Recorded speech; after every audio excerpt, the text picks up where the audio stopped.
So let's take a look at what's new in Python tooling at Microsoft. My name is John Lamb and I'm a Principal Program Manager in the Visual Studio team. Today, we're really excited to announce that we have released a new Python extension for Visual Studio Code, and we're going to take a look at that thing first. Next, some of you may be wondering, well, what about Python for Visual Studio, and how do I think about using that in conjunction with Visual Studio Code? And we've got something for you there as well. And then finally, when we're all done, let's take a look at all the places where you can go download the bits. So let's start with a demo of Visual Studio Code. Let's start to demo off by taking a look at Visual Studio Code.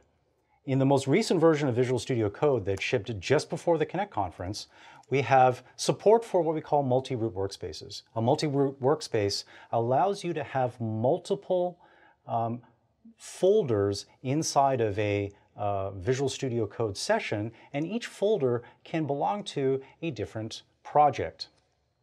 If you're familiar with Visual Studio, you can think about this as roughly analogous to a Visual Studio solution. Now, up here is a Python application. The Python application contains the code that we're going to be using in the session.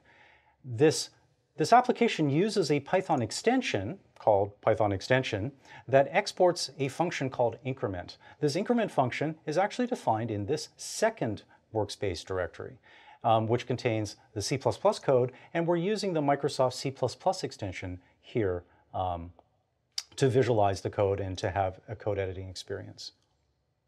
Now, the Python application uses, of course, the Microsoft Visual Studio Code extension. Now, some of you out there are probably very familiar with Don Giamani's Python extension for Visual Studio Code.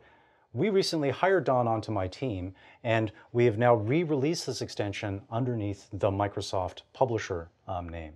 So Microsoft is now going to take over full ownership of this extension, and we're going to be investing additional resources into making this the greatest Python development experience on Visual Studio Code. So let's take a look at some of the interesting features that we have added in our first initial Microsoft release of this extension.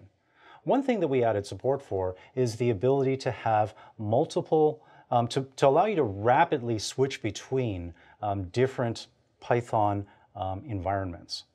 So when we switch between the environments, you'll see that we have this, this drop-down that appears up at the top, which allows me in this case to switch between two different versions of Python. The top one is Python 2, and the bottom one is Python 3, and both of these are using the very popular Anaconda distribution of Python for Windows.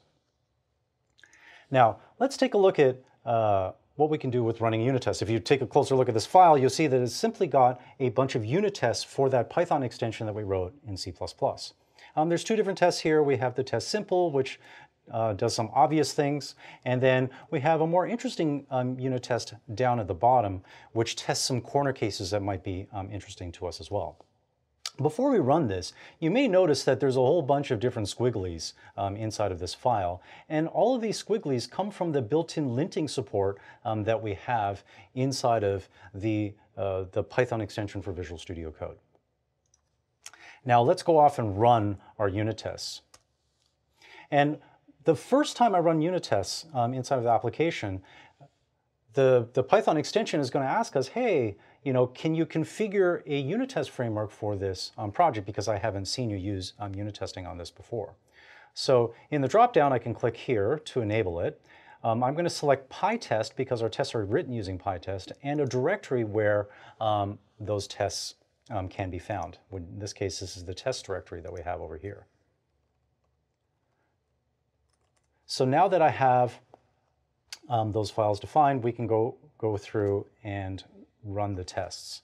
You'll see that once the tests have been configured, we see that we have little adornments that sit above here, these code lenses, which allow me to easily either run the test or debug the test, as the case may be. So let's just run the test here.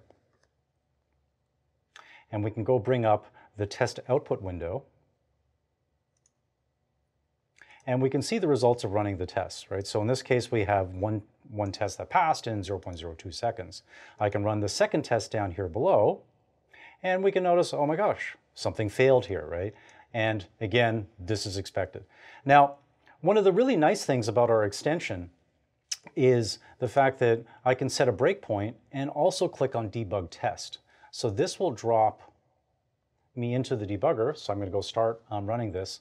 I can drop into the debugger and with a single click be able to walk through and start debugging my tests. So I'm stopped at the debugger and I can hit F10 and go through each line of the test, and we can see that everything passes.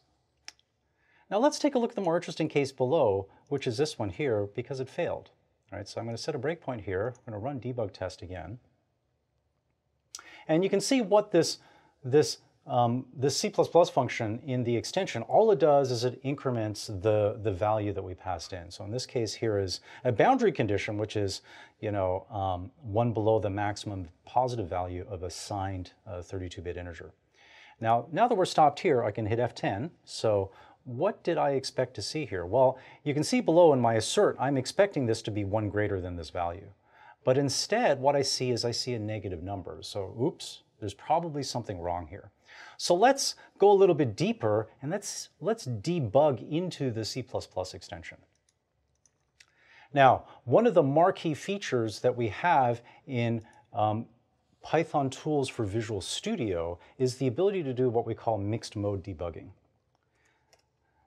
So let's add a line of code here to run the test corner cases function, and let's drop a breakpoint in here. Now, when I run this project now, so you can see that I have the same Python application here, the same test under calc.py, the same module.cpp file. Those are the same files that we saw inside of Visual Studio. And of course, if I provisioned a Visual Studio solution file, I can edit exactly the same set of source code files from Visual Studio as well. And this way I can take advantage of that great mixed mode debugging feature. The mixed mode debugging feature in Visual Studio allows me, and let me show you this thing running. We're going to start running the debugger.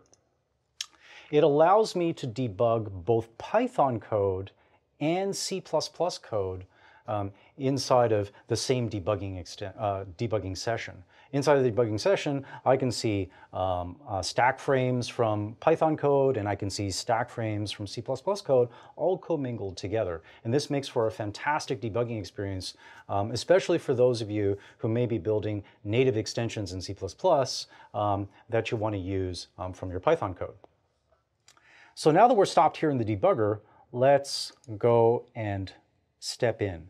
So I'm going to hit F11 here, and now you can see that I'm now stopped inside of this increment impl C++ function. So the first thing we're going to do is we're going to step over this line of code where we're going to bring in the value that we got from Python, which was the max int value, and we're going to add 1 to it, right? And we can see that the answer here in C is what we would expect, right? This is, in this case, a 64-bit integer, so we haven't overflowed.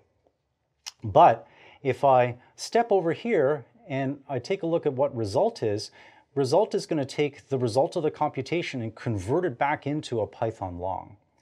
And one of the greatest features that we have in here is this Python view of this PyObject struct. And you can see here that we have a negative. So we ran into the overflow error in this case, and that's what's responsible for us having the incorrect result in our code.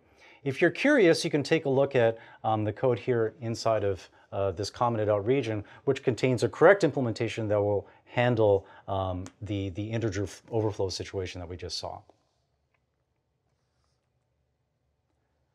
So that's the end of my demo. We saw in this demo a couple of things. The first thing was we saw Visual Studio Code and the kinds of work that we can do editing Python code and debugging Python code and running unit tests all inside of a Visual Studio Code session that also contains some C++ code. And then secondly, we saw that we can use Python tools for Visual Studio and its very powerful mixed mode debugging feature to allow you to debug both your Python code and your C++ code inside of a single session. So now that you've seen a demo of our tools in action, you're probably wondering, where can I get these? In the links in the slide deck, you'll find download links to both Visual Studio Code and the Microsoft Python extension for Visual Studio Code. Finally, if you want to install Python for Visual Studio, you just need to download Visual Studio 2017 and in the installer, install the Python workload.